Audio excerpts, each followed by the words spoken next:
महाभारत का युद्ध हो रहा था। कौरव और पांडव दोनों लड़ रहे थे। भीष्म पितामह ने शाम के समय प्रण ले लिया, कल पांचों पांडवों को हम अपने बाण से मारेंगे, एक भी पांडव नहीं बचेगा। अब पांडव डर गए। भीष्म पितामह गुरुजी हैं, उन्होंने ही हमें सब सिखाया है। अगर गुरुजी ने ही प्रण ले लिया कि हम एक एक करके सबके प्राण ले लेंगे तो अब तो कोई बचने वाला नहीं है। भगवान, हे द्वारकाधीश, हे नंद नंदन, हे यशोदा नंदन, गोविंद, अब हम पे विपदा आ गई। क्या हुआ? भीष्म पितामह ने प्रण ले लिया है, मारने का प्रण लिया। अब वो भीष्म पितामह है, उनकी प्रतिज्ञा दृढ़ संकल्पित है। कहीं ऐसा ना हो कल आवे और हम लोग बच ना पावे, आपकी सेवा नहीं कर पाएंगे। और हमें मरने का डर नहीं है, डर इस बात का है कि नाक तुम्हारी कटेगी, कि जिसके साथ गोविंद थे जब वो भी हार गया तो अब जीतेगा कौन? भगवान बोले चिंता ना करो, रो मत, उपाय है। क्या?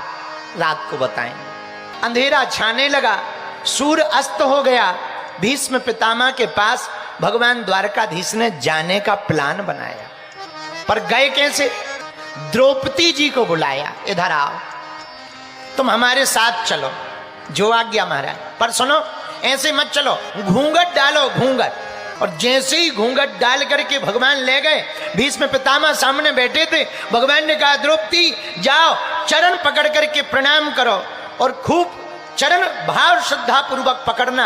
द्रौपदी ने आंखों में आंसू भरकर भीष्म पितामह के चरण पकड़कर प्रणाम किए, पर सिर पर पल्लू डला था, मुख दिखाई नहीं पड़ रहा था। भीष्म पितामह ने हाथों में चूड़ियां देखी और किसी स्त्री को प्रणाम करते देखा, सिर पर हाथ रख करके कह दिया, अखंड सौभाग्यवती भवा। भगवान बोले, जय हो, बहुत बढ़िया रहा, बहुत बढ़िया रहा, बहुत बढ़िया रहा, बहुत बढ़िया रहा। भीष्म पितामह बोले, अरे आप कब आए? बोले, प्रभु बस अब चले आए। तो भीष्म पितामह ने उनको प्रणाम किया, भगवान ने उनको प्रणाम किया। और महाराज सब ठीक ठाक है? हाँ सब ठीक है। पर आप इतनी रात को कैसे? कन्हैया, हमें पता है तुम जहां भी जाते हो दाल में काला नहीं होता, पूरी दाल ही काली होती, तुम कैसे आए? बोले, प्रभु बस एक लफड़ा फंस गया था। क्या? आपने शाम को प्रण ले लिया कि हम पांडवों को मार देंगे, हमें लगा कि हमारी पार्टी हार जाएगी, तो हम अपनी पार्टी को जिताने के चक्कर में आपके पास में आए हैं। बोले, कैसे? बोले, वाह, अब तो सब काम ही हो गया, कैसे का खत्म ही हो गई बात। बोले, क्या? बोले, आपने ही आशीर्वाद दे दिया द्रौपदी को, अखंड सौभाग्यवती भवा।